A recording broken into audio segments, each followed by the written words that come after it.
생애를 공부하는 데 있어서 이제 아무래도 이제 이 생애의 내용 가운데는 여러 가지 이제 우리가 뭐 역사적인 사실적 요소도 있을 거고 또 이제 신화적인 그런 이제 인도 문화 속에 이제 깃들어져 있는 또 그러한 이야기도 있을 거고 또 이제 종교적인 이런 어떤 모습의 부처님의 그런 어떤 그 생애 속에 담겨 있다고 볼 수가 있습니다. 지난 시간에 이제 부처님이 이 세상에 오시기 이전의 모습을 설명하고 있죠. 그죠? 네, 우리가 지난 시간에도 잠깐 언급을 드렸었는데 우리가 보통 이제 이 종교마다 그 종교가 가지고 있는 기본적인 성격들이 비슷하기도 하지만 또 한편으로 보면 좀 다른 점도 있어요. 이제 어떤 거냐면 우리가 이제 이 불교는 전생에 대한 얘기를 많이 합니다. 전생에 대한 우리가 이제 지금의 이 현재의 생을 현생 혹은 금생 이렇게 표현하죠, 그죠? 그 다음에 이제 다음 생을 우리가 내생이다. 이것을 보통 우리가 이제 삼생이다라는 개념으로 설명을 하는데, 이제 불교는 이 삼생을 다 설명을 하고 있죠.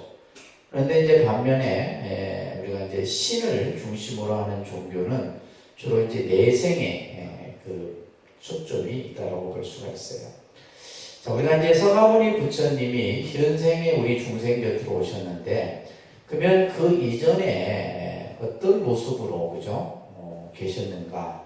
이런 이야기들이 경전에서 이제 그려집니다. 가장 이제 대표적인 이야기가 이제 과거에 이제 많은 보살행을 닦아서 그죠? 보살행을 닦아서 이미 이제 깨달음을 얻었다라는 이야기도 나오고 때로는 이제 숙이라는 것을 통해서 미래에 이제 서가모니 부처가 될 것이다라고 하는 그러한 이제 그래서 이제 우리가 흔히 연등불숙이라는 얘기를 혹시 들어보셨는가 모르겠어요. 그런데 연등불숙이 이제 숙이라는 말은 여러분들이 나중에 이제 배우시겠지만은 미래 성불에 대한 예언이에요. 그러니까 이제 서가모니 부처님이 과거 전생에 많은 보살의 행을 닦고 이제 여러 가지 선업들을 했을 거 아니에요, 그죠? 좋은 일들을. 그러므로 인해서 이제 어떠한 다음 생이 어떻게 될 것인가라고 하는 이러한 이야기들이 그려집니다. 그래서 지금 여러분들 첫 번째 이제 부처님의 생애에 나오는 장면이 8개의 장면으로 설명이 될 거예요. 이것을 여러분들이 잘 기억을 하셔야 됩니다. 그래서 이제 마야 왕비의 태몽이라고 하는 이제 내용으로 나오고 있는데 이것은 서가모니 부처님이 이제 현생에 오시기 전에 이제 그러한 장면들을 그려주고 있죠, 그죠? 그래서 지난 시간에도 말씀드렸듯이 저 도솔천, 저 천상으로부터 흰 코끼리를 타고 왕비의 그 오른쪽 이제 옆구리로 들어가는 왕비가 태몽을 꾸고 나서 이제 이것이 이제 저 도솔천으로부터 내려오는 모습인 도솔레이상의 이야기예요. 그러니까 이 이야기는 이제 어떻게 보면 서가모니 부처님이 전생에 어떠한 삶을 살았고 어떤 모습으로 우리 곁으로 왔는가 이런 이야기들이 그려지는 내용이라고 보시면 됩니다. 자, 그래서 이제 그 다음 두 번째 장면이 비람강생상이라고 하는 이제 장면이에요. 따라합니다. 도솔레이상. 이거 외우셔야 돼요. 따라합니다. 도솔레이상. 비람강생상. 이제 두 번째 장면이 이제 바로 이제 룸비니 동산에서 마야 왕비가 이제 왕자를 탄생하는 이야기죠. 그래서 이제 경전에 보게 되면 여러 경전에서 이러한 이제 그 탄생과 관련된 이야기들이 쓰여집니다. 아마 이제 산달이 되어서 왕비가 친정인 이제 그 코리아국이라고 하는 나라로 이제 출산을 하기 위해서 길을 떠나다가 이제 룸빈이라고 하는 이제 지역인데 지금으로 치면 네팔에 해당됩니다. 네팔, 인도하고 이제 거의 국경에 맞닿아 있는 곳이라고 보시면 돼요. 여기에서 이제 아주 아름다운 동산이 있어서 그곳에서 잠시 머물던 중에 이제 이 상기를 느껴서 그 자리에서 이제 왕자를 탄생하게 되죠. 그죠?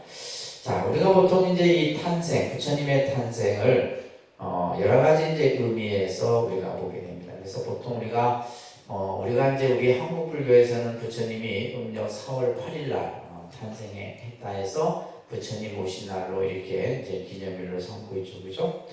여러분들이 아마 이제 부처님 오신 날이 되면 항상 많이 들었던 법문 중에 하나가 바로 이 교재에 나오는 이 구절이에요.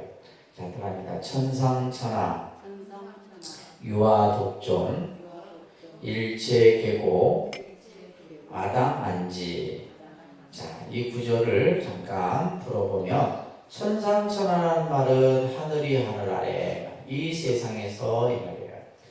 유아독존 오직 나 홀로 존귀하다. 근데 여기에서의 나라고 하는 것은 탄생한 본인 자신을 얘기하는 것이 아니라 여기에서는 바로 생명에 대한 얘기를 지금 하고 계시는 거예요. 이 세상에 존재하는 모든 생명, 그 생명은 어떠한 이유를 막론하고라도 존엄과 가치를 가지고 있다. 자, 우리가 여기서 이제 예를 들면, 자, 여러분들이 그냥 뭐 단순하게 생각할 때 무슨 생명이 태어나자마자 동서남북 7걸음을 걷고, 그죠? 이제 그렇게 묘사가 됩니다. 동서남북 7걸음을 걸으면서 한 손은 하늘을, 한 손은 땅을 가리키면서 이제 우리가 이제 탄생부를 볼 때 그렇게 설명이 되어지죠. 그러면서 이제 이렇게 외치셨다 이런 얘기예요. 말이 돼요, 안 돼요? 말이 돼요, 안 돼요? 그죠? 안 되는데 왜 그러면 이 이야기가 중요하냐면 탄생, 부처님의 탄생은 결국 불교의 탄생을 얘기합니다. 그러면 이 천상천하 유아독존이라고 하는 이 말씀을 통해서 앞으로 불교라는 종교가 가지고 있는 이념, 근본 정신, 이것을 이제 이 탄생계로서 표현하고 있는 거예요. 그리고 실제 이제 이 왕자가 탄생하자마자 하늘이 진동하고 하늘에서 꽃비가 내리고 또 하늘의 용이 탄생부를 목욕을 시키고 이런 이제 아주 뭐 정말 신비스러운 그런 장면들이 연출이 돼요. 그건 어떻게 보면 굉장히 어떻게 보면 종교적인 이렇게 가미된 이런 모습이라고 볼 수가 있어요. 그래서 천상천하 유아독존이라는 말은 자기 존엄의 선포고 생명의 존엄과 가치에 대한 것을 불교라는 종교는 가장 최우선시한다 이런 얘기예요. 그래서 나중에 이제 여러분들이 5계를 봤는데 그 5계의 첫 번째 계가 불살생계예요. 이 불살생계 제1계입니다. 제1계. 우리 스님들이 받는 계도 제1계가 불살생계예요. 그러니까 이 불살생계가 제일 처음에 왔다는 것은 그만큼 이 계가 뭐예요? 중요하다는 거예요. 모든 생명에 대해서 그죠? 폭력과 살생을 해서는 안 된다라는 거예요. 그것은 이제 바로 부처님이 탄생하셨을 때 이러한 생명의 존엄과 가치를 말씀하셨기 때문이에요. 그러니까 우리가 이제 다른 종교, 신을 중심으로 하는 종교, 기독교 같은 경우는 이제 10계명의 제1계가 뭐예요? 나 위에 어떠한 신에게도 절해서는 안 된다. 그러니까 그들은 그 10계명을 제1계가 제일 이제 중요한 거잖아요. 그러니까 그들은 이제 그 어떠한 누구에게도 절을 해서는 안 된다는 것이 10계명의 첫 번째예요. 근데 이제 불교의 이제 첫 번째 제1계는 뭐다? 불살생계다. 그래서 모든 생명에 대한 존엄과 가치를 얘기하고 있고, 그 다음에 일체계고 아당한지라는 말을 하셨어요. 일체는 다 괴로움이니 내가 그 모든 것을 편안하게 해주겠다. 그래서 불교라는 종교가 가지고 있는 가장 근본 어떤 이제 방향이 바로 이 고의 문제입니다. 괴로움에 대한 문제예요. 이 한자로는 괴로움입니다. 그죠?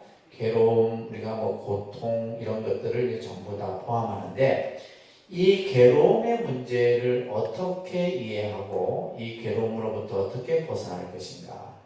그래서 이 괴로움을 그죠 편안할 안자로 써서 그죠 이 안자는 이제 행복, 편안, 뭐 알람 이런 뜻이에요. 그래서 이 고의 문제를 어떻게 이제 불교가 해결할 것인가. 그래서 이제 불교라는 종교가 가지고 있는 어떤 가장 중요한 키워드가 뭐예요? 생명이죠. 생명에 대한. 그 다음에 또 하나는 뭐예요? 괴로움의 문제에 대한 부분이에요. 그러니까 여러분들이 이제 불교라는 종교를 믿는 이유 중에 하나가 내가 부처님의 가르침을 통해서 이 문제를 해결해야 돼. 이 문제.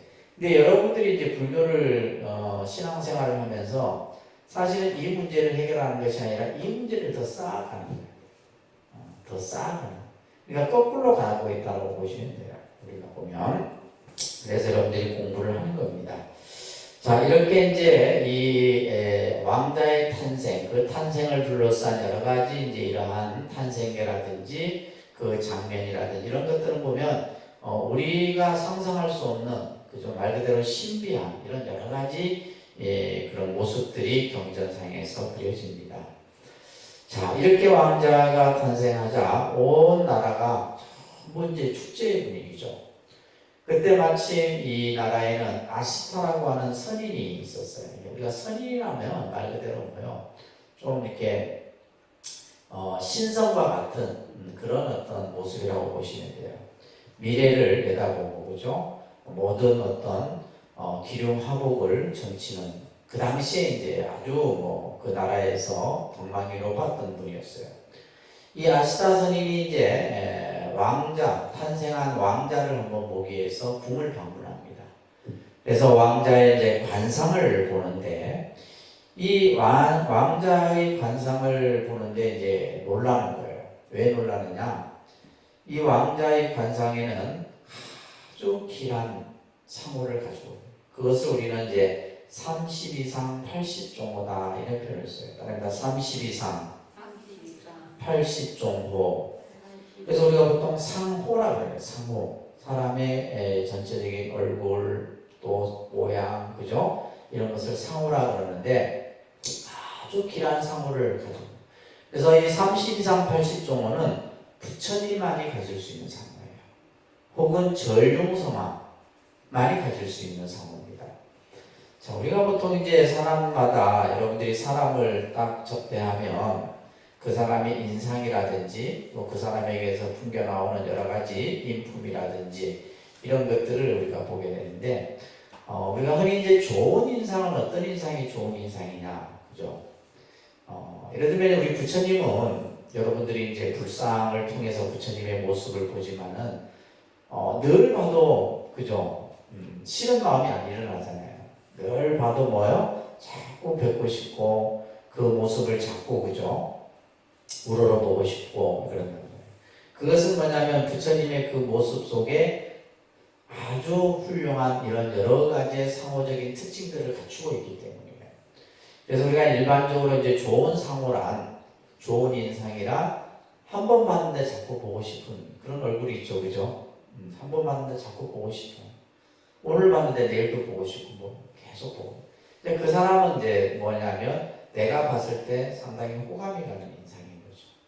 근데 우리가 또 어떤 인상은 뭐냐 한 번 봤는데 아니다 싶은 인상. 요즘에 여러분들 마스크를 끼고 있어서 천만다행이에요. 왜냐면 마스크를 끼고 있는 여러분들이 보여지는 인상하고 마스크를 벗고 나면 깜짝 놀래요. 오늘도 이제 마스크를 끼고 있어서 참 선하다 이랬는데 마스크를 벗으니까 또 다른 완전히 또 다른 얼굴이에요. 그래서 이게 참 그래서 우리가 보통 사람의 얼굴이 이래 있으면 그죠? 세 등분이잖아요. 세 등분. 그러니까 요 이제 이마에서 이게 그죠? 보이는 요 부분하고 또 이제 여기에서 이제 전체 보이는 그 다음에 마지막 턱 밑에. 그러니까 이 정말 마스크가 여러분들의 얼굴을 한 80%는 가려준다고 보시면 돼요. 그래서 오늘도 내가 깜짝 놀랐어. 그래서 그 눈만 보고는 그 사람을 모르는 거예요. 전체를 다 봐야 돼. 자, 그래서 우리가 이제 이 시다르타 태자는 이제 왕자는 아주 훌륭한 상호를 가졌는데 이때 이제 이 아시타 선인이 이 왕자의 관상을 보고 나서 눈물을 흘려요. 갑자기 눈물을 흘리는데 왕이 이제 그 모습을 보고 혹시 왕자에게 안 좋은 그런 어떤 뭐 인상이 모습이 있는가 걱정이 돼서 물을자 이 아시타 선인이 이런 말을 해요. 부왕이시여, 이 왕자는 앞으로 장성을 하게 되면 출가를 만약에 한다면 부처님이 되실 상호입니다. 그리고 만약에 출가를 하지 않는다면 그죠? 전 세계를 통일할 성군이 되실 겁니다. 그것을 이제 불교에서는 전륜성왕이라고 해요. 그래서 두 가지 이제 관상을 딱 보고 이제 얘기를 하죠. 근데 왜 우냐? 제가 나중에 이 부처님이 이 세상에 출현하심을 보지 못합니다. 아시타 선인은 이미 나이가 8, 90이 되고 있다는. 그래서 눈물을 흘립니다. 이렇게 얘기를 하고 나죠. 그래서 왕자가 태어난 지 닷새 날에 이름을 짓게 되는데 이름이 시달타라는 시달타. 그래서 보통 이제 시달타 태자 이렇게 불립니다. 시달타 혹은 시달타. 그래서 이제 뜻은 뭐예요? 모든 것이 뜻과 같이 이루어진다. 그래서 부처님이 이제 부처가 되기 전에 출가하기 전에 이름이 시달타 태자다. 이거는 기억하셔야 되겠죠. 시달타 태자입니다. 그런데 이제 일주일이 돼서 또한 어머니가 돌아갔어요. 마야 부인이 일주일 만에. 그래서 어떻게 보면 이 부처님에게는 이제 성장하는 과정 속에서 어머니의 죽음을 아무래도 이제 알게 되겠죠, 그죠? 그러다 보니까 이것 또한 어떻게 보면 하나의 나중에 출가의 동기가 될 수 있는 요소가 됐다고 보고 있어요. 그래서 이제 실제 이모이 마하파자파티에 의해서 양육이 됩니다. 이 마하파자파티도 나중에 이제 부처님께 출가를 해서 비구니가 되죠. 그런 이제 인연을 갖게 됩니다. 시다르타 태자는 어릴 때부터 이제 학문을 배우고 무예를 배우고 여러 가지 당시의 인도의 여러 가지 학문들을 접합니다. 그러다가 12살이 되는 해 또 다른 하나의 이제 어떤 장면이 나타나게 되는데 춘경제 당시는 농업사이기 때문에 농사를 이제 첫 시작하는 이제 그 의식을 이제 왕을 비롯해서 많은 이제 사람들이 모여서 이제 그 행사를 참석하게 됐는데 이 시다르타 태자가 어떤 장면을 보게 돼요. 농부가 이제 땅을 이렇게 팠는데 땅에서 지렁이가 한 마리 있어요. 그 지렁이를 새가 물고 날아가요. 그 새를 매가 잡아가는 이 모습을 보게 돼요. 그러면서 이제 이 시다르타 태자는 이런 생각을 합니다. 모든 중생들이 살기를 원하고 또 살기 위하여 서로를 잡아먹는 것을 보니 불쌍하여 아픈 마음을 금할 것이었다. 그래서 이제 어떻게 보면 생명에 대해서 그죠? 어릴 때부터 생명에 대한 이런 생각들을 가졌다라고 우리가 볼 수가 있는 겁니다. 그러면서 이제 시다르타 태자는 화려한 궁중 생활을 하면서도 늘 뭔가 쾌락적인 어떤 그런 삶보다는 혼자서 고뇌하고 사색하고 이런 생활을 많이 했다고 해요. 그래서 왕은 늘 걱정을 했죠. 왜? 아시타 선인이 예언했던 것이 항상 머릿속에 남아있다. 이 시다르타 태자가 혹시 출가하지 않을까, 그죠? 그 걱정을 늘 했었어요. 그래서 실제 경전에 보게 되면 태자 때 이제 이 생활을 즐겁고 화려한 생활을 할 수 있도록 삼시궁을 지어서 생활하도록 했다. 이런 기록들이 나와요. 그러니까 삼시궁이라는 것은 계절에 따라서 궁궐 생활을 할 수 있도록 그렇게 이제 했던 거예요. 이건 이제 이유가 뭐예요? 이제 출가하려는 마음을 못 일으키도록 했던 거죠. 그러면서 이제 나이가 19살이 되어서 이제 이 시다르타 태자를 결혼을 시킵니다. 결혼을 하면 이제 출가할 마음을 안 일으키겠지 해서 결혼까지 시켜요. 그래서 당시 이 야소다라라고 하는 이 야소다라도 나중에 이제 비구니가 되죠. 그렇죠? 출가를 해서 비구니가 됩니다. 자, 이러면서 이제 이 태자는 나름대로의 어떤 그러한 궁중의 생활이 그렇게 즐겁지만은 않았다라는 거예요. 그래서 이제 후에 태자가 자신의 그 화려했던 궁중의 생활을 자신이 이제 생각했던 것을 부처님이 되시고 나서 제자들에게 했던 본문이 그 밑에 나오는 거예요. 자신은 세 가지 자만 속에 있었다. 첫째는 뭐요? 늙음. 나는 늙지 않을 것이라는 거예요. 늙음에 대해서 생각해 본 적이 없어요. 또한 병듦에 대해서 나는 생각해 본 적이 없고, 난 또 죽음에 대해서 생각해 본 적이 없다. 그렇잖아요. 우리가 이제 젊었을 때는 여러분들도 마찬가지지. 내가 이렇게 늙을 거라고 생각해 봤어요? 생각 안 했단 말이에요. 그런데 이제 우리가 젊었을 때는 뭐예요? 늙은 사람을 보면 싫어하잖아요. 그잖아요. 지저분하다 생각하고, 냄새난다 생각하고 한단 말이에요. 결국 우리도 똑같이 그렇게 늙어갈 건데. 또 우리는 예를 들면 병든 사람을 보고도 우리는 그죠? 가까이 안 하려고 하죠. 결국 우리도 뭐예요? 병들어 간다. 또 죽음도 마찬가지고. 그래서 이제 부처님이 제자들에게다가 세 가지 자만에 있었다. 그런 생각을 가지고 있었다는 것을 회상하는 본문이에요. 한 구절만 같이 한번 볼까요? 참으로 깨달음을 얻지 못한 범부들은 자신도 늙고 늙음에서 벗어나지 못하면서 늙은 사람을 보면 싫어한다. 나도 역시 늙게 되고 또 늙음을 피할 수 없다. 늙게 되고 늙음에서 벗어날 수 없는 내가 늙은 사람을 보고 싫어한다는 것은 결코 옳은 일이 아니다. 이런 생각이 들자 나는 젊음에 대해 자만하던 마음을 모두 버리게 되었다. 그죠? 젊음에 대해서 자만을 했고, 나는 또 건강에 대해서 자만을 했고, 그러니까 건강에 대해서 자만했던 사람이 어느 날 병이 들면 그죠? 엄청난 충격이 오는 거예요. 또 우리가 예를 들면 나는 죽지 않을 거야, 나는 오래 살 거야 이러다가 오늘 갑자기 그죠? 죽음을 맞이하는 것도 또한 마찬가지다. 그래서 이것을 우리는 노병사라 그럽니다. 따라합니다. 노병사. 그죠? 늙고, 그죠? 병들고, 죽음이라고 하는 이 문제예요.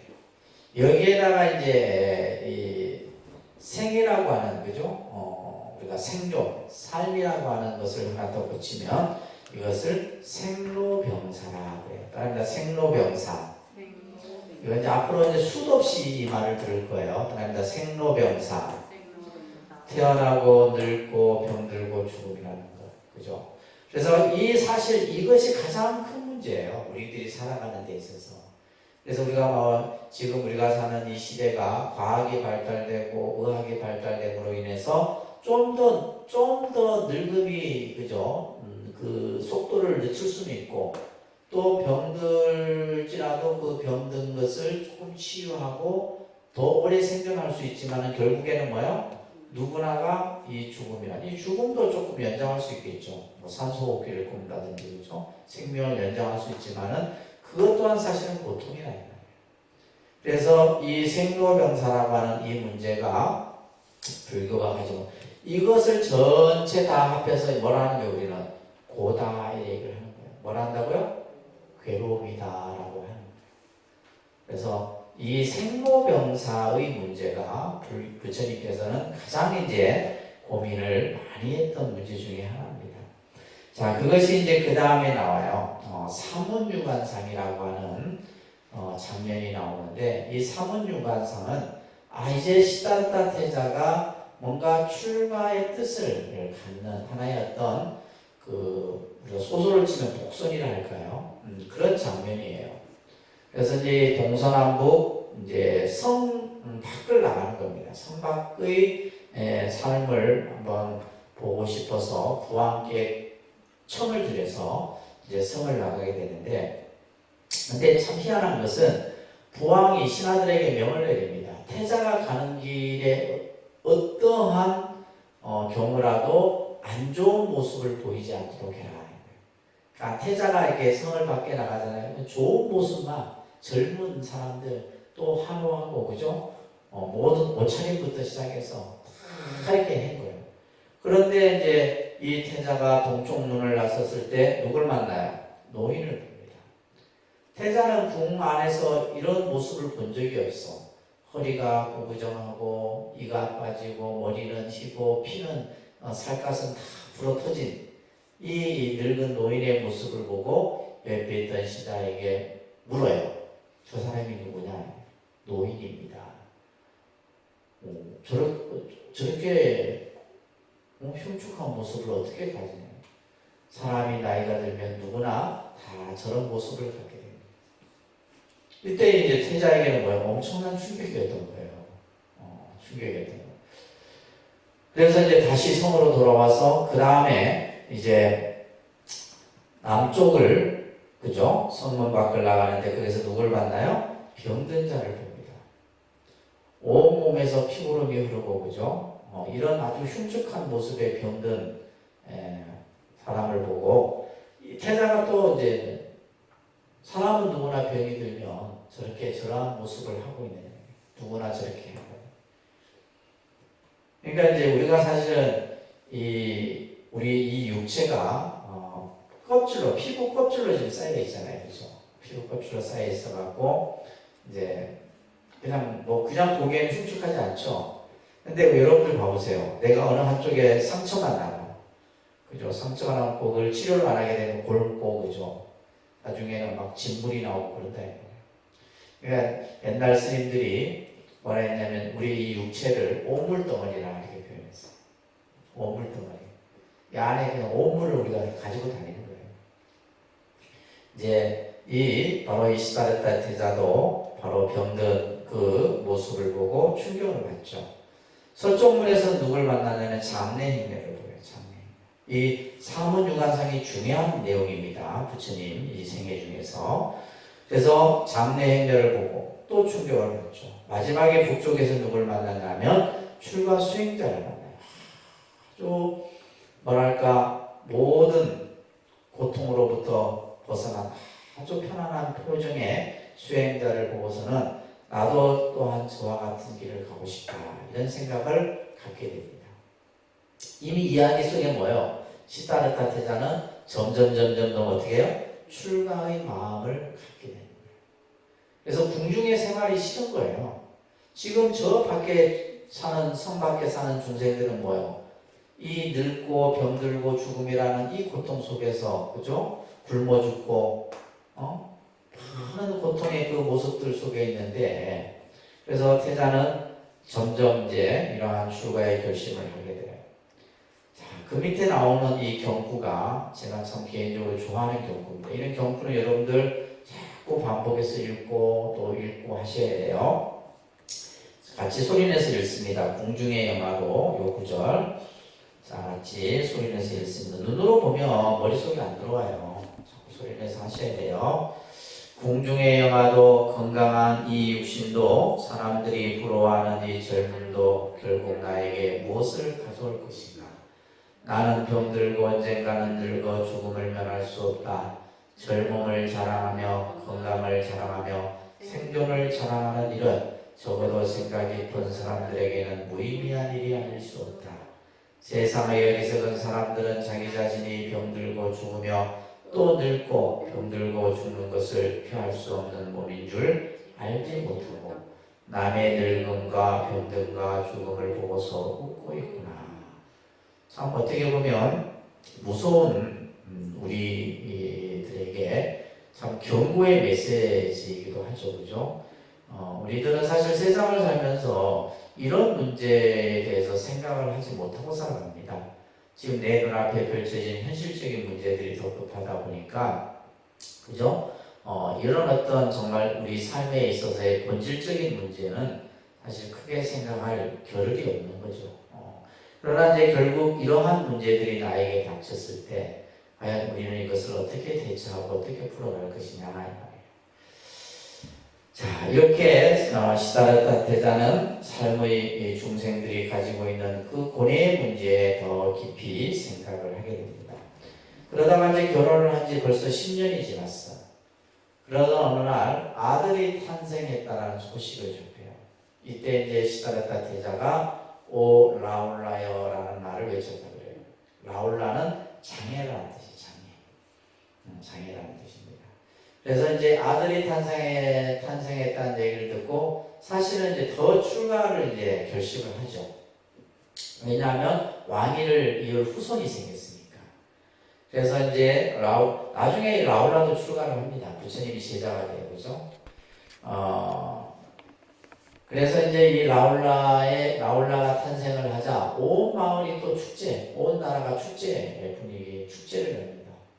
그래서 부처님이 이제 그 축제가 끝나는 날 저녁에 미리 말을 성 밖에 대기시켜놔요. 그래서 마지막 이제 이 궁중의 삶을 정리하고 마지막 출가의 길을 나서게 됩니다. 자, 이때 이제 이 경전에서는 여러 가지 이제 장면들이 그 안에서 많이 그려집니다. 내용이 많아요. 제가 참 인상 깊었던 장면이 뭐냐면 이 시다르타 태자가 성 밖을 나서기 전에 마지막 무엇을 보냐면 잠들어 있는 야소다라 자신의 부인과 자신의 아들을 보게 돼요. 마지막 이제 성 밖을 나가기 전에 잠들어 있는 모습을 봅니다. 그러면서 혼잣말로 이런 말을 하셨어요. 내가 출가의 길을 가고자 하는 것은 나 혼자 편안하기 위해서 이 길을 가는 것이 아니다. 내가 만약에 부처가 된다면, 깨달음을 얻어서 부처님이 된다면 내가 그대들을 제도하리라 이런 얘기를 해요. 그러니까 혼자말로 그죠? 잠들어 있는 부인과 아들을 보면서 하고 이제 성 밖을 나가게 됩니다. 자, 이것을 우리는 이제 출가라는 말로서 얘기를 하죠, 그죠? 그래서 성 밖을 나서서 이제 새로운 이제 수행자의 길로 나서는데 이 장면을 유성출가상이라고 합니다. 그런데 유성출가상, 성을 넘어서 이제 출가의 길로 나서는 거죠. 출가라는 말, 출가, 이제 스님들이 그죠? 이제 수행자의 길로 들어서는 것을 출가라고 합니다. 출가. 이제 출가라는 말은 뭐 집을 나가는다 이런 뜻이 아니에요. 집을 나가면 가출이지. 집을 나가면 가출이에요. 근데 스님들은 집을 나간 게 아니라 출가를 한 거예요. 출가. 이 출가라는 의미는 뭐냐면 원제 뜻은 앞으로 나아간다 이런 뜻이에요. 앞으로 나아가다 이런 뜻이에요. 지금 현재의 내 삶에서 좀 더 발전적이고 그죠? 지금 어떤 내가 가지고 있는 문제를 해결하기 위해서 앞으로 한 걸음 더 나아가는 의미가 이제 출가예요, 출가. 근데 이제 시다르타 태자도 이제 성 밖을 나가서 이제 수행자의 길을 이제 나서게 된 거죠. 그래서 제일 처음에 했던 것이 뭐냐면 머리를 잘라요. 삭발을 합니다, 삭발. 자신이 이제 길렀던 머리를 자르고 두 번째는 뭘 하냐면 이제 화려했던 왕자의 옷을 벗어버리고 그 마침에 이제 길거리에 있던 거지의 옷과 바꿔 입습니다. 그래서 이제 그것을 우리가 보통 이제 스님들이 염이라는 말을 쓰는데 아니라 삭발, 그러니까 삭발, 염의. 그러니까 보통 우리는 이발의 개념하고 달라요.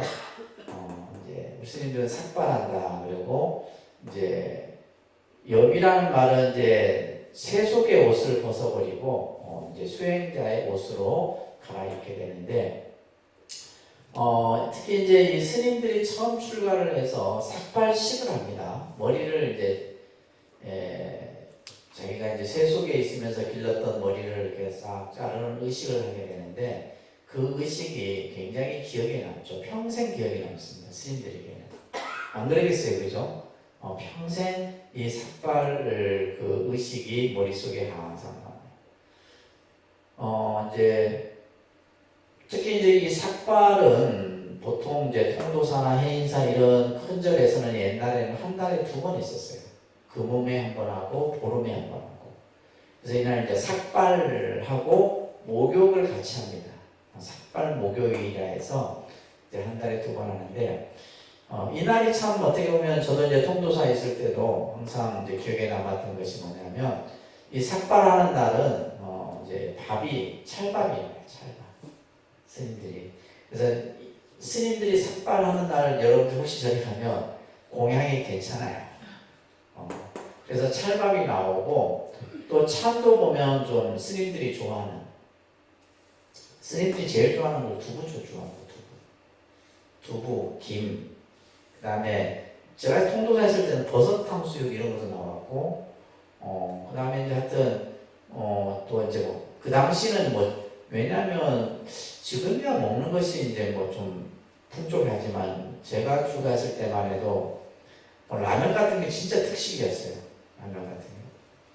그래서 이제 이 삭발 목요일 날은 이제 스님들의 이런 밥이나 찬들이 좀 평상시보다 잘 나옵니다. 잘 나오고 근데 이제 우리가 이제 왜 삭발 머리를 깎는 날 찰밥을 먹느냐 이제 이 얘기가 구전에 의하면 이제 이 머리를 깎으면 기가 세한다, 몸에 기운이 싹 빠진다는 옛날 어른들이 그런 말이 있어요. 그래서 뭐야 고를 메운다, 고를 찰밥을 먹게 되면 고를 메운다 해서 그 말은 다시 뭐야 기력을 이제 보충하는 거예요. 스님들이 육식을 못하니까 뭐요 찰밥으로 이제 그 빠진 기운을 보충하는 그런 의미들이 이제 아직도 절집안에 그런 것들이 내려옵니다. 지금도 뭐 통도사는 삭발 목요일 날은 찰밥이 나올 거예요. 찰밥이 나올. 그리고 이제 이 염이라는 것은 물들여진 옷이다 이런 뜻이에요. 그래서 실제 이거는 뭐냐 하면 뭐 물을 들인다 이런 뜻이 아니고 일반인들이 입었던 옷들을 헝겊들을 이제 막 기워서 입은 그러한 옷을 그래서 보통 이제 분소이라고도 합니다. 분소이 스님들이 입는 옷을 분소이다라고 얘기해요. 그래서 이제 시다르타 태자도 처음 이제 출가를 해서 머리를 자르고 옷을 이제 수행자의 옷으로 갈아입게 되죠. 자 그러면서 이제 그 위에 나오는 경구가 있죠, 그죠? 자, 이 출가에 있어서 가장 중요한 구절입니다. 자, 이것도 한번 같이 따라서 한번 해볼까요? 이 구절은 외우셔야 돼요. 자, 같이 합니다. 나는 하늘에 태어나기를 원치 않는다. 자, 나는 하늘에 태어나기를 원치 않는다. 일체 중생이 생사의 윤회에 매여 고통받고 있지 않는가. 나는 일체의 괴로움을 구제하기 위하여 출가하는 것이니 위 없는 깨달음을 얻어 부처를 이룰 때까지 결코 돌아오지 않으리라. 자, 이 구절에는 출가의 목적이 담겨 있어요. 출가의 목적. 그죠? 왜 부처님이 출가하셨는가? 출가의 목적. 자, 우리는 이제 부처님의 탄생에서부터 이제 화려한 궁중의 생활, 그 다음에 이제 부처님의 출가의 장면까지 지금 저희가 보고 있는데, 자, 당시 인도의 사회는 인도 문화, 인도의 당시 부처님이 이제 탄생하고 지금 이제 29에 출가했으니까 29세 그 청년이 되었을 때 인도 사회는 이미 뭐요? 인도라는 나라는 처음에도 말씀드렸듯이 브라만이라고 하는 범천, 그죠? 하늘의 신이죠, 그죠? 이 신을 숭배하는 그런 어떤 종교, 사상 이런 것들이 팽배했었던 시대입니다. 그래서 모든 사람들이 뭐 수행을 하는 사람이나 뭐 사상을 연구하는 사람이나 뭐 철학을 하는 사람이나 모든 사람들이 목적이 뭐였냐면 하늘에 태어나는 거였어요. 이것을 생천이라 합니다. 생천. 하늘에 태어나는 거예요. 자, 여기에서 이제 불교와 우리가 흔히 신을 숭배하는 종교와의 다른 점이 여기에 있어요. 그러니까 우리가 예를 들면 뭐 범천이 됐든 뭐 우리가 서양의 신이 됐든 간에 이들의 목적은 뭐예요? 하늘에 태어나는 겁니다. 그 흔히 말하는 천당에 태어나고 천국에 가고 이런 거잖아요. 근데 불교는 이미 부처님이 출가에서부터 그 출가의 목적이 뭐예요? 나는 하늘에 태어나기를 원치 않는다. 이 한마디가 엄청난 말이에요. 아셨죠? 그래서 불교라는 종교는 뭐 우리가 다른 어떤 신을 중심으로 하는 종교하고는 달라요. 본질적으로 다른 거예요. 그러면 부처님께서 뭐 때문에 출가하냐? 자, 지금 봐라. 중생들이 저 고통에 고통받고 있지 않느냐 이거예요. 생사의 윤회 속에서 고통받고 있지 않느냐 이거예요. 그래서 나는 일체의 괴로움을 구제하기 위하여 출가한다. 그 일체의 괴로움을 구제하기 위하여 출가한다. 이게 출가의 목적이에요. 아셨죠? 이거는 꼭 기억하셔야 됩니다. 부처님이 출가하신 이유는 바로 중생의 고통, 중생의 괴로움을 구제하기 위하여. 아까 제가 이거 얘기했잖아요. 불교는 처음부터 끝까지 이걸 얘기하는 거예요. 괴로움의 문제에 대한 얘기를 하는 겁니다. 아시겠죠? 괴로움의 문제. 우리들이 살아가는 데 있어서 현실적이 됐든 정신적인 됐든 육체적인 것이 됐든 간에 이 괴로움의 문제를 가지고 있는 겁니다. 그래서 일체 괴로움을 구제하기 위하여 출가한다. 이게 출가의 목적입니다. 그래서 스님들이 출가할 때도 왜 출가하러 왔느냐 이게 제일 먼저 물어요. 출가하는 이유가 뭐냐? 그리고 이제 또 하나가 뭐냐면 부모에게 허락을 받았느냐? 아무도 안 받고 출가. 부모에게 허락을 받았느냐? 출가 누가 부모가 허락하겠어요, 그죠? 허락할 사람 아무도 없습니다. 근데 다 받았다 그래요. 확인할 길이 없으니까 뭐 그렇다고 해서 무슨 뭐 부모에게 전화해서 확인 그런 거 하는 게 아니니까. 그래서 이제 출가를 왜 출가하러 왔느냐면 거창해요. 일체 중생을 구제하기 위해서 깨달음을 얻기 위해서 막 다 이제 출가의 목적은 이게 거창한 거예요. 그래서 지금 부처님께서 시다르타 태자 또한 일체의 괴로움을 구제하기 위하여 출가한다. 내가 이 깨달음을 얻어서 부처가 되기 전까지는 내가 다시는 돌아오지 않는다. 내가 다시 이제 출가를 포기하고 다시 궁중의 생활로 돌아가지 않겠다. 이거는 출가의 의지가 담겨 있는 거예요. 그 밑에 문장은 뭐가 담겨 있다? 출가의 의지가 담겨 있는 거예요. 이 정도는 돼야죠. 이 정도는 돼야지 이제 출가를 하는 거지. 자, 그러면서 이때 이제 태자의 나이가 몇 살이에요? 29이에요. 29이면 지금으로 봐도 그렇게 빠른 나이는 아닙니다. 지금 우리나라 한국 불교 스님들이 출가하는 나이거든요. 그러니까 이제 제가 처음 출가했을 때는 거의 다 20대였어요. 20대 초반부터 20대 후반. 거의 90%가. 그러니까 80년대 때는 20대가 제일 많았어요. 30대 정도 하면 이제 되게 이제 늦게 출가한다고 하는데 요즘은 출가 나이가 거의 50대 가까이. 이분들이 출가하고 나는 그죠? 우리가 보통 출가해서 10년, 20년은 기본적으로 수행을 하고 공부를 해야 되는데 50에 출가하면 이제 좀 이제 일선에 나가서 이렇게 이제 교육을 한다든지 뭘 하게 벌써 70이 되어버려요. 굉장히 사실은 이게 이제 지금 이 문제가 왜 이렇게 생겨요? 인구 감소 때문에 생겨요. 인구 감소. 그러니까 우리가 이제 이 인구 감소가 사회 현상의 문제가 아니라 지금 불교 스님들한테는 엄청난 직격탄이에요. 그러니까 예를 들면 80년대에는 1년에 스님들이 700명 이 정도 출가를 했어요. 1년에 이렇게 700명씩. 지금 이제 쭉 가서 지금 이제 2020년은 2020년 지금 그죠? 한 30년 좀 지났잖아요. 지금 몇 명이냐? 100명대로 떨어졌어요. 아마 한 2, 3년 후면 50명도 채 안 돼요. 1년에 스님 되는 분이 50명도 채 안 된다. 큰일 나는 거예요. 그래서 지금 우리 불교계에서도 지금 우리 이 출가자 감소가 그러니까 예를 들면 이제 동국대학교나 이런 데도 스님들이 없어요. 심지어는 이제 저 궁법사도 갈 스님이 없어요. 나중에 절 지킬 스님도 없을 거예요. 이제. 그 정도. 왜? 아니 결혼을 안 하고 자식을 하나밖에 안 놓으니까 누가 출가를 하겠어요. 옛날 요때는 보면 80년대 때는 보면 기본 아들이 한 집안에 3명 내지 4명이야. 그러니까 한 2명 정도 출가해도 괜찮았어요. 그러잖아요, 그죠?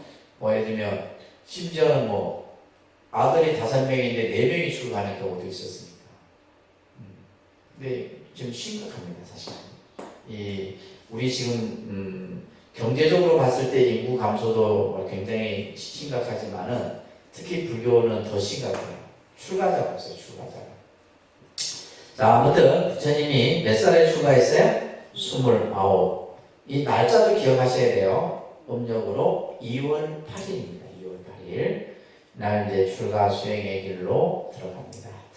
자, 여기에서 이제 우리는 참 이 부처님의 출가를 생각해야 될 부분이, 자, 부처님은 지금 시다레타 태자는 어떠한 삶의 환경 속에 있었던 분이에요. 그죠? 우리가 속된 말로 얘기하면 금수저예요, 금수저. 그죠? 요즘 말로 얘기하면 금수저예요. 이미 모든 삶이 보장되어 있던 삶이다. 쉽게 얘기해서 부귀 영화가 이미 보장된 삶이었다. 그걸 버리고 과연 이 세상에 어느 누가 출가할 수 있겠느냐. 그렇잖아요. 그러니까 출가라고 하는 이것이 아무나 할 수 있는 것이 아니에요, 사실은. 자신의 모든 것을 버리고 과연 누가 이 길을 갈 수 있겠느냐. 그래서 이 불교 부처님을 이렇게 생애를 연구하고 하는 이런 여러 이제 학자들이 부처님의 출가를 이렇게 표현했어요. 위대한 복이다 라는 말로서도 표현을 합니다. 위대한 복. 예를 들면 어느 누구도 할 수 없는 일이잖아요. 누가 예를 들면 편하게 살고자 하고, 그죠? 부귀와 권력과 모든 것이 다 보장되어 있는데 그것을 다 버리고 그 힘든 고행의 길로 누가 가겠냐.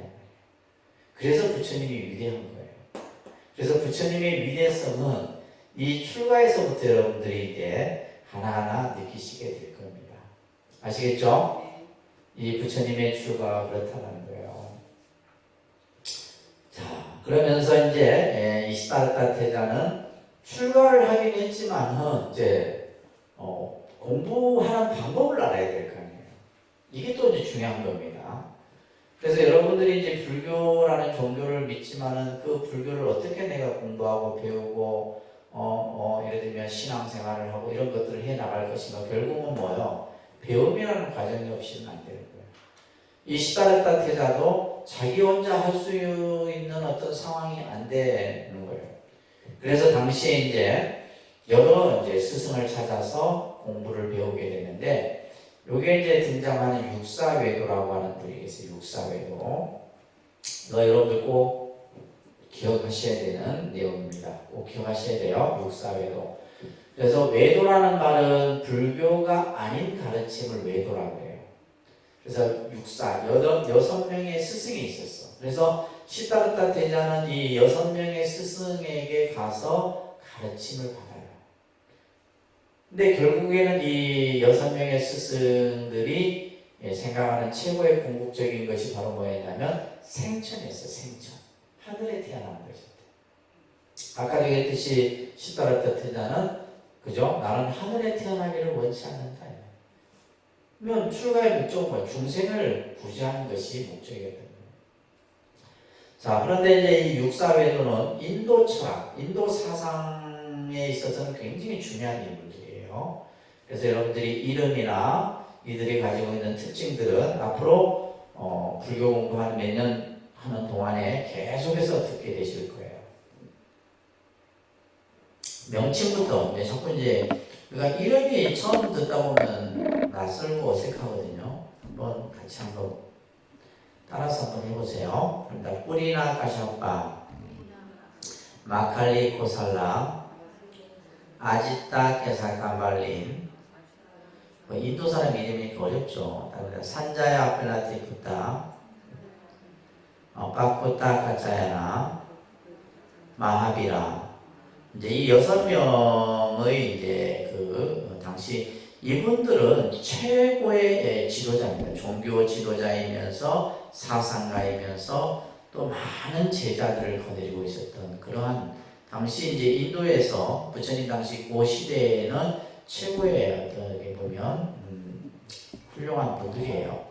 자, 이분들이 주장했던 것이 조금 이제 설명을 드리면 이 뿌리나 까샤파는 도덕 부정론자입니다. 말 그대로 이제 도덕을 부정하는 거죠. 그래서 우리가 예를 들면 선한 일을 하면 선한 과보를 받고 악한 일을 하면 악한 과보를 받는다. 이거 인과응보라고 그러잖아요. 그죠? 이것을 부정하는 거예요. 인과응보. 뭐 선한 사람도 예를 들면 벌을 받을 수도 있는 거고 악한 사람도 복을 받을 수도 있는 것이 이 자체를 이제 부정해버리는 거예요. 그러면서 뭐예요? 윤리에 대한 독단적인 회의를 표현해요. 뭐 착하게 산다고 누가 뭐 잘 봐주나 뭐 이런 식의. 그러면서 이제 뭐냐면 쾌락주의를 주창합니다. 쾌락주의는 뭐예요? 내 하고 싶은 대로 하자. 이 세상 뭐 착하게 살고 그죠? 도덕적으로 살고 그럴 필요 없다. 내 하고 싶은 대로 하고 즐기고 막 그냥 이런 어떤 주장을 했던 인물이 바로 이 브리나 카샤파라고 하는 인물이에요. 그 다음에 마칼리 코살라는 숙명론자입니다. 숙명론자. 설명을 잠깐 보면 극단적인 필연론으로서 이것은 이제 뭐냐면 숙명론이라고 하는 것은 결정론적 운명론이라고 합니다. 결정론적 운명. 다시 말해서 뭐요? 여러분들의 운명이 결정되어져 있다라고 하는 거예요. 그죠? 여러분들이 이제 태어나서 한 생을 살아가는데 이미 그죠? 10대는 이렇고 20대 때는 이렇고 30대 때는 이렇고 다 그 운이 결정되어져 있다라고 보는 것이 숙명론이에요. 이것을 결정론적 운명론이라고 하는데 불교는 이것을 부정합니다. 불교는 나중에 이제 부처님은 숙명론이나 우연론이나 이런 것들을 전부 부정해요. 그래서 이 마칼리 코살라는 숙명론을 주장해요. 그 다음에 아지타 케사캄발린이라고 하는 분은 유물론자입니다. 유물론. 다시 말해서 물질을 최고의 가치로 보는 거예요. 우리 자본주의 사회에서는 뭘로 최고로 보여요? 사람들이 돈을 최고로 보듯이 그거는 이제 유물론이에요. 그래서 도덕을 부정하고 현실적인 쾌락, 이것도 이제 우리 앞에서 뿌리나 카샤파처럼 쾌락주의를 주장하는 거죠. 그냥 우리가 그냥 하고 싶은 대로 하고 즐기고 살고 이런 것들. 이게 이제 유물론자고, 그 다음에 산자야 별라디프타는 회의론자입니다. 회의론자.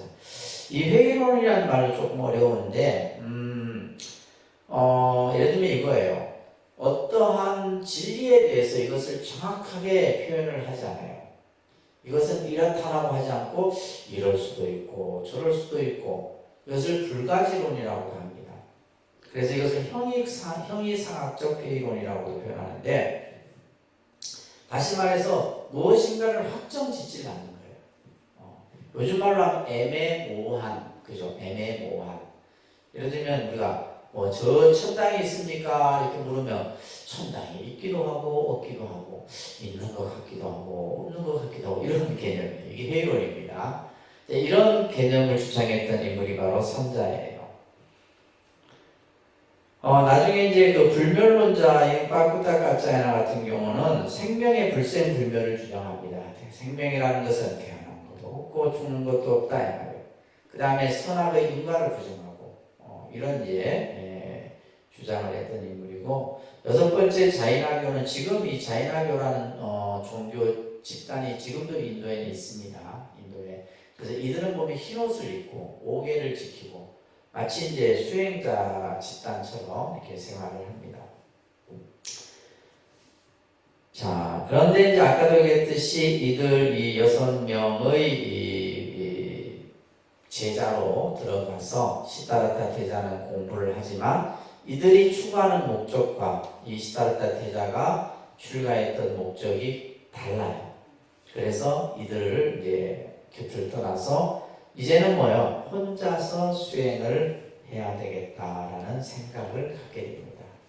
자, 여기에서 이제 여러분들 요거 하나 또 잘 기억을 배워두세요. 불교에서 참 우리가 이제 종교에서 가장 많이 쓰여지는 단어 중에 하나가 수행이라는 단어예요. 수행. 지금 이제 우리가 이제 수행이라는 말을 이렇게 한자로 쓰면 이렇게 쓸 수 있죠. 닦을 숫자, 행하행, 행자. 그래서 말 그대로 뭐냐면 이 행을 닦는다 이런 얘기인데 이 행이라는 의미는 결국 이 의미 속에 뭐가 되냐면 까르마, 업이라는 개념이 담겨 있어요. 그래서 이제 이 업이라고 하는 것은 우리가 다시 구분하면 세 가지로 나눌 수 있다고 그랬죠. 그죠? 신구의 삼업이라고 이렇게 표현합니다. 따라합니다. 신체적 행위, 아닙니다. 신체적 행위, 언어적 행위, 의지적 행위. 크게 이제 이 행위를, 그러니까 여러분들이 지금 신체적 행위도 하고, 언어적 행위도 하고, 의지적, 생각으로 하는 것, 의지적 행위죠. 그죠? 이런 모든 것을, 그러니까 우리가 예를 들면 인간이 하는 모든 일체의 행위를 뭐라 그래요? 까르마 법이다라고 해요.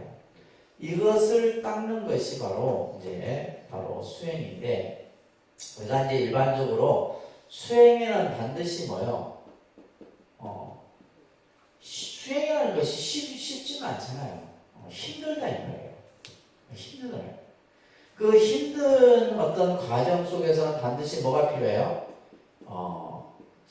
참음이라고 하는 과정이 필요한 거예요. 인내, 극복이라고 하는 거죠. 그것을 참아내고 극복하고 이런 과정이 필요한 거예요. 그래서 이제 우리가 이제 수행이라 했을 때는 불교에서는 뭐 여러 가지 이제 수행에 대한 얘기들을 앞으로 여러분들이 들으실 건데, 그러니까 이 수행이라는 의미 자체는 이 안에 담겨 있는 것은 뭐가 있대요? 고통. 이 고통이라고 하는 것은 육체적인 고통, 정신적인 고통이 같이 수반되는 거예요. 이것을 이제 극복을 해야 되는 거죠. 극복을 하게 되는데, 결국 이제 우리가 예를 들면 수행을 하기 위해서는 제일 먼저 필요한 것이 육체적 극복이에요. 제일 중요한 것이 1차가 육체적인 극복. 육체를 뭐 하는 거냐면 우리 몸을 뭐 하는 거예요? 이것을 조복이라는 말로도 씁니다. 조복. 육체를 조복한다 이런 말을 써요.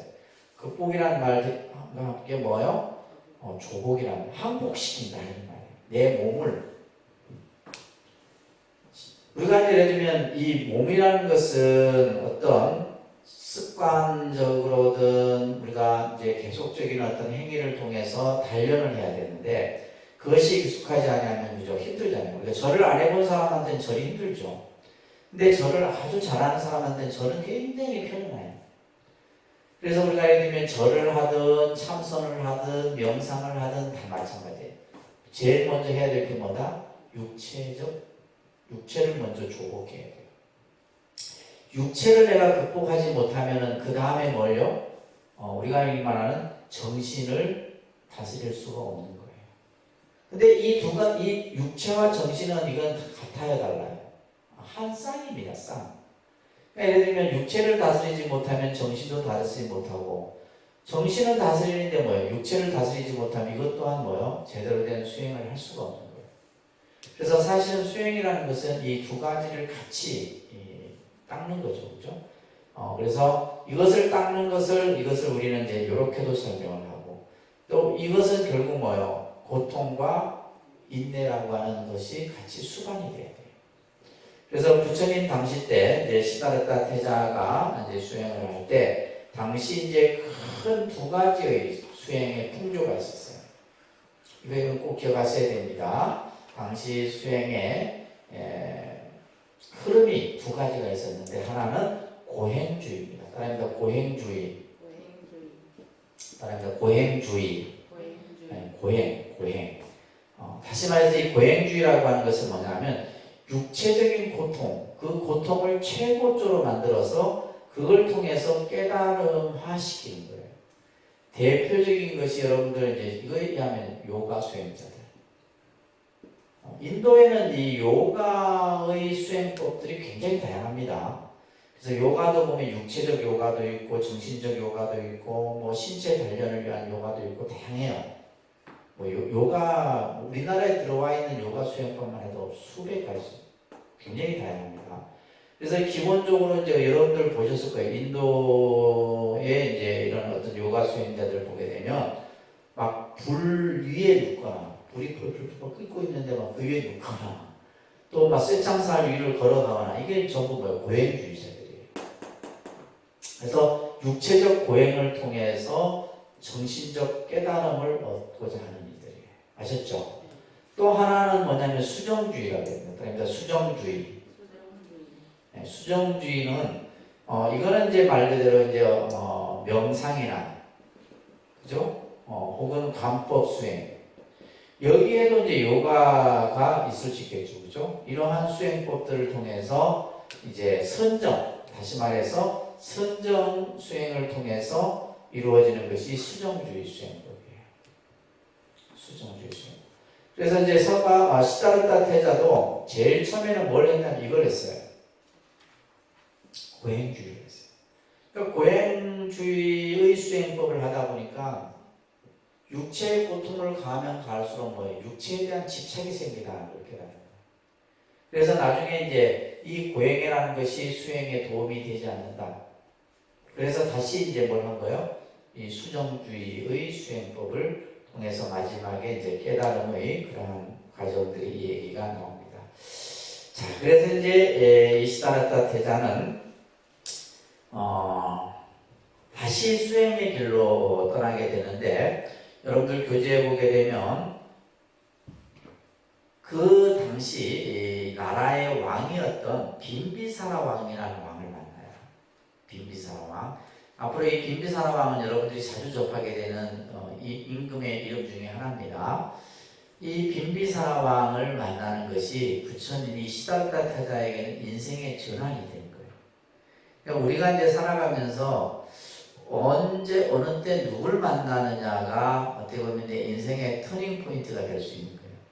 그러니까 이 시다르타 태자에게 있어서 이 빈비사라 왕의 만남은 나중에 부처님이 되어서 이 빈비사라 왕이 정사를 지어서 헌납을 하는데 그것이 최초의 절이 되는 거예요. 중림정사라는 절을 이 빈비사라 왕이 지어서 헌납을 하죠. 근데 이제 이때에 어떠한 장면이 그려지냐면, 자, 들어보세요. 시다르타 태자가 나무 아래에서 이제 혼자 선정수행을 하고 있었는데, 왕이 이제 신하들과 길을 가다가 저 숲속에서 수행하는 수행자를 보게 돼요. 근데 그 수행자의 모습이 범상치가 않아. 그래서 왕이 직접 이제 이미 신하를 시켜서 누군가를 알아봤겠죠, 그죠? 그러니까 카필라국의 왕자인 시다르타가 출가를 해서 저곳에서 지금 수행을 하고 있다는 얘기를 들은 거예요. 그래서 이제 빈비사라 왕이 시다르타 태자에게, 태자여, 왜 이렇게 힘들게 수행을 하느냐. 수행을 하지 않고도 많은 사람들을 이익되고 행복하게 해줄 수 있는 길이 있는데 왜 이렇게 힘들게 수행을 하느냐. 나와 함께 정치를 하잖아요. 나와 함께. 그래서 이 인도를 다 우리가 통일을 해서 이 사람들을 다 편하게 행복하게 만들어 줄 수 있지 않느냐. 그런데 이제 이 시다르타 태자는 그 빈비사라 왕의 그런 어떤 회유와 설득을 뿌리치죠. 너무나 뜻이 완고하니까 이 태자에. 그러자 이제 빈비사라 왕이 이런 말을 합니다. 태자여, 나중에 태자께서 깨달음을 얻어 부처가 되신다면, 그죠? 부처님이 되신다면 나를 제도해 주십시오.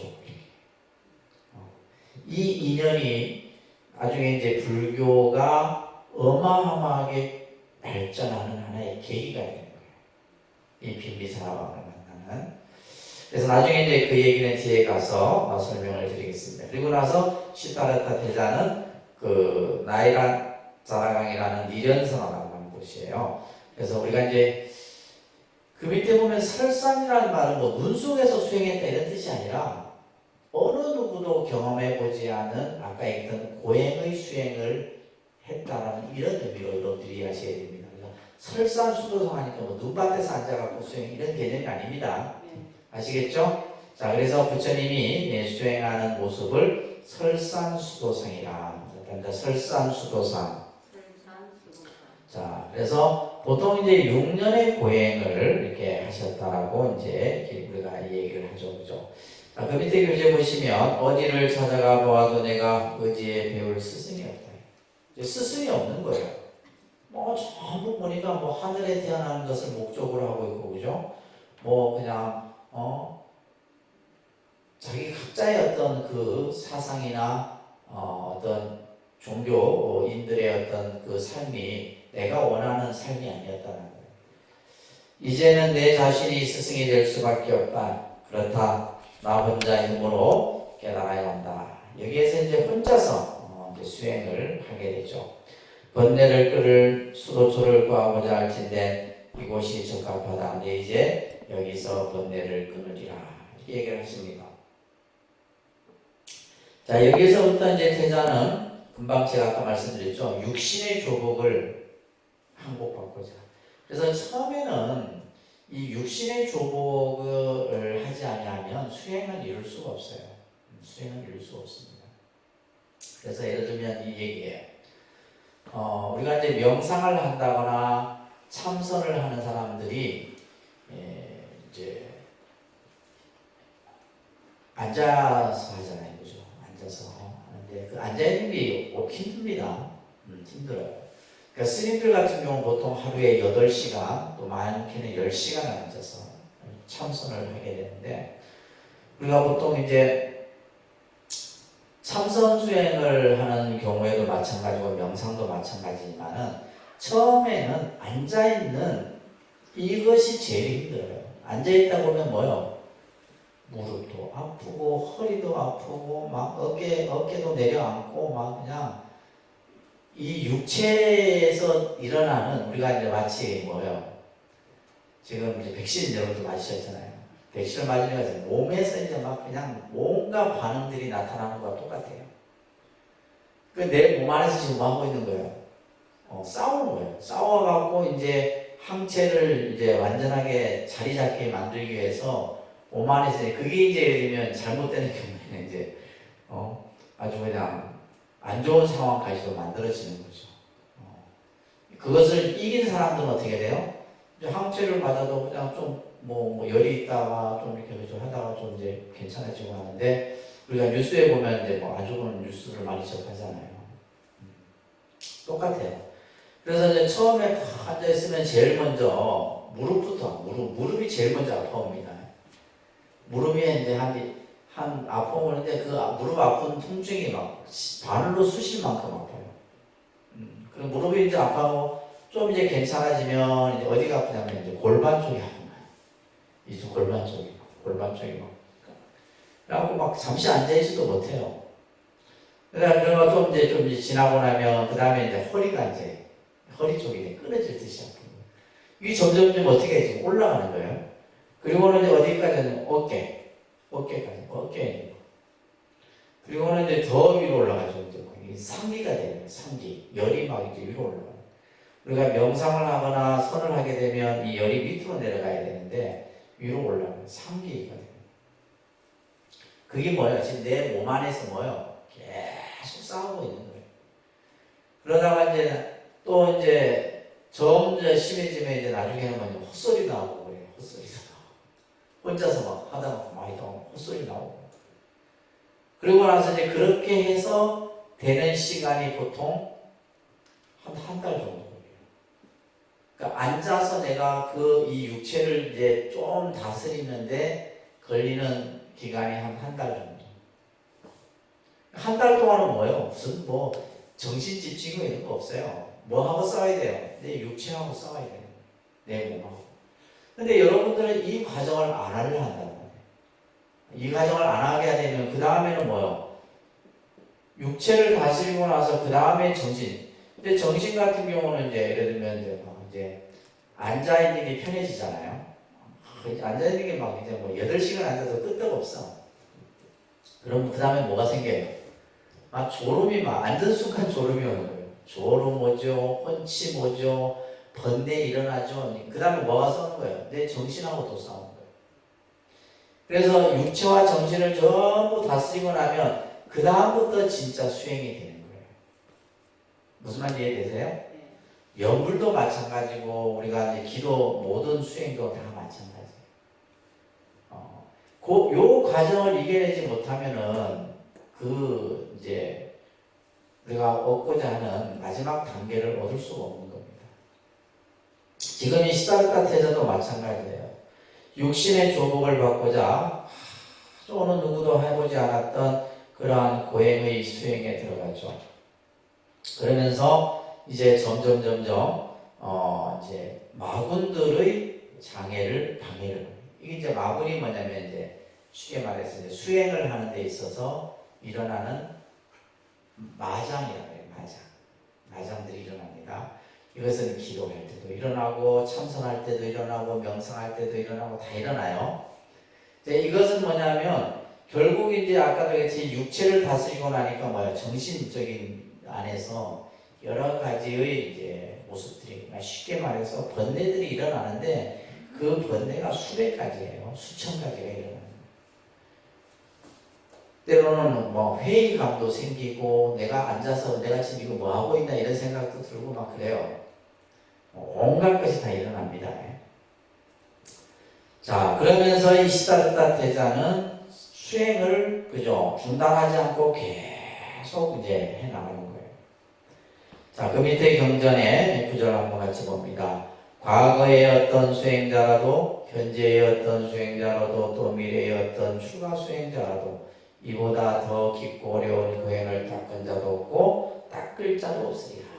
이제 쉽게 말해서 부처님의 수행은 최고의 어떤 이 육체적인 고행 또 정신적인 이런 수행들을 다 극복했다는 거예요. 그런데 이제 이러한 육체적인 고행이 점점 가해질수록 어떻게 돼요? 몸은 점점 나아져야 나아져요. 예를 들면 육체적인 고통을 자꾸 하니까 몸이 점점 어떻게 돼요? 허약해집니다. 그래서 이제 심지어 이제 경전에 보면 부처님이 시다르타 태자가 수행을 할 때 하루에 나달 하나를 먹고 한 달을 버텼다 그래요. 물 한 모금 마시고. 심지어는 새가 머리에다 새집을 지을 정도의 그런 이야기들이 경전에서 나옵니다. 그러면서 이 시다르타 태자는 육체의 고통을 통해서는 깨달음을 얻을 수 없다는 것을 알게 돼요. 이것은 오히려 뭐요? 생사를 문제를 해결하는데 도움이 되지 않는 것을 깨닫게 돼요. 그래서 이제 부처님이 하셨던 말씀이 있죠. 같이 따라합니다. 육체를 괴롭히는 것은 육체의 극복이 아니라 도리어 육체에 대한 집착을 더하게 된다. 이런 말씀을 하셨어요. 그래서 우리가 이제 몸이 있어야지만 수행을 지속할 수가 있는 거예요. 그래서 우리가 예를 들면 너무 몸을 상하게 해도 나중에는 그 후유증을 감당하기가 어렵습니다. 실제로. 그래서 그러니까 수행을 잘하려고 하면 육체적으로 건강하셔야 돼요. 육체적으로 건강해야지 되지 않으면은 뭐 앉아있을 수도 없고. 그래서 이제 우리가 참선하는 스님들이 제일 많이 하는 것이 산에 가는 거예요. 산에. 왜냐하면 하체에 힘이 빠져요. 이 하체에 앉아있는 것이 하체의 에너지가 싹 빠져버립니다. 그 힘으로 이제 왜냐하면 버티는데 계속 하루에 10시간, 15시간 앉아있어 보세요. 하체에 힘이 쫙 빠져버립니다. 그러니까 뭐야? 산에 가서 하체의 힘을 기르는 거예요. 하체 힘을 계속 저 몸을 단련하는 거죠. 그래서 우리가 예를 들면 이제 여러분들 이제 쉽게 이해하기 소림사에서 예를 들면 소림 공법이 왜 나왔겠어요? 그건 무슨 싸움하기 위해서 만든 게 아니에요. 뭐요? 자기 육체를 관리하기 위해서 그런 스님들이 운동을 하고 그런 이제 무술들이 만들어질 거예요. 아시겠죠? 그래서 이제 육체를 너무 지나치게 고통을 가하는 것 또한 바람직하지 않다는 거예요. 예를 들면 먹지 않고 어떻게 수행을 할 수가 있겠어요, 그죠? 자, 그러면서 이제 시다르타 태자는 그 강가, 지금 이 니련사나 강가는 인도의 이제 부처님 성지에 가면 이 강가의 흔적은 있습니다. 근데 강이 없어요. 다 메말라고. 니련사라는 강가라고 하는 그 강가의 흔적은 있어요. 지금도. 이제 그 당시 이제 여기에서 이제 목욕을 합니다. 시다르타 태자가. 이제 육체의 고통이 이제 이것이 참 수행이 아니라는 걸 알고 다시 이제 육체를 회복하기 위해서 목욕을 하는데 이때 이제 수자타라고 하는 이 목동 소녀예요. 목동. 지금 인도에 가면 이 수자타 집도 있어요. 수자타가 머물렀던 집터도 있습니다. 이 수자타가 이 시다르타 태자에게 유미죽을 공양을 올려요. 이 유미죽이 뭐냐면 쉽게 말해서 이제 우유에다가 우유를 끓인 거예요. 우유를 끓인 죽인데, 그러니까 알을 몇 개 넣고 이제 우유에다가 끓인 건데 이것을 이제 시다르타 태자에게 공양을 올려요. 그래서 이 유미죽이 굉장히 중요한 거예요. 왜냐하면 우리가 이제 부처님 성도제일날, 여러분들 성도제일 참석해 보셨어요? 그죠? 성도제일날 이제 우리가 사찰마다 이때는 철야정진을 합니다. 철야정진. 요즘에는 이제 다들 근기들이 없어서 이거 못해요. 못해. 옛날에는 진짜 이거 뭐 보통 성도제일 철야정진하면 뭐 몇백 년치 사찰마다 사람들이 모여갖고 이제 밤새 뭐 하는 거야? 수행하는 거예요. 해인사 같은 경우는 스님들이 일주일간 철야정진합니다. 해인사는 스님들이 이 성도제일 앞에서부터 일주일간 잠을 안 자요. 잠을 자지 않고 일주일 동안 계속 철야정진. 왜? 부처님이 고행하셨던 그것을 똑같이 하는 거죠. 이 성도제일 날 이제 저녁, 이제 새벽이 되기 전에 저녁에 죽을 줘요.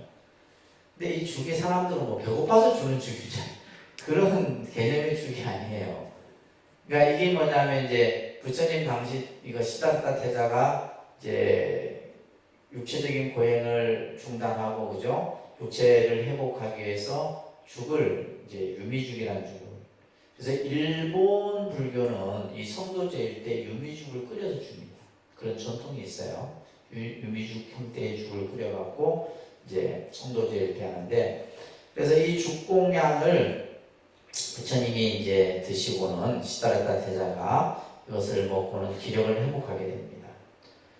자, 여기에서 이제 이 다섯 수행자의 이야기가 나오는데, 이 다섯 수행자는 누구냐면 부처님의 아버지인 시다르타 태자의 부왕인 정반왕이 있었어요. 그죠?